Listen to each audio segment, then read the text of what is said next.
សិនយុបិនទទួលស្នើឲ្យម្ចាស់ប្រេនធំចូលរួមជាមួយនឹងមហោស្រពជាតិភាពយន្តខ្នាតខ្លីដើម្បីវិស័យភាពយន្តកម្ពុជាក្នុងនាមជាទូតសុឆន្ទៈមហោស្រពភាពយន្តខ្នាតខ្លីកម្ពុជាតារាសម្ដែងដ៏មានប្រជាប្រិយភាពកញ្ញាស៊ីនយុបិនបានទទួលសូមឲ្យមានការចូលរួមពីសំណាក់ម្ចាស់ផលិតផលក្នុងស្រុក brand ធំ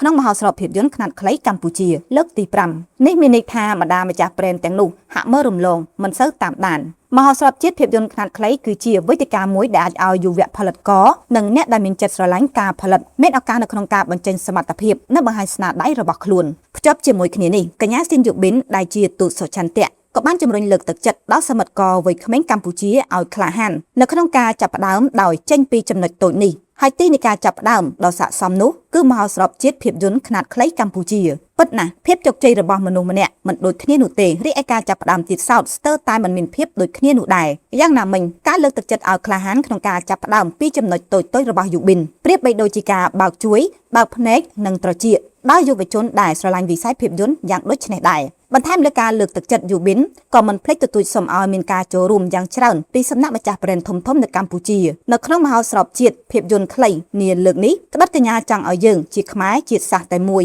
រួមដំណើរជាមួយគ្នាហើយជោគជ័យរួមគ្នានឹងបានមើលឃើញពីការរីកចម្រើនលូតលាស់របស់វិស័យភាពយន្តខ្មែរក៏ដូចជាបើកឱកាសឲ្យដល់យុវផលិតករថ្មីថ្មោងមានឱកាសច្រើននៅក្នុងការចាប់ផ្ដើមនិងមានទីផ្សារផងដែរអាចទេទាំងយុវជនសមិទ្ធករពូតដៃគ្នាដើម្បីបង្ហាញអត្តសញ្ញាណខ្មែរដួងព្រលឹងជាតិខ្មែរតាមរយៈខ្សែភាពយន្ត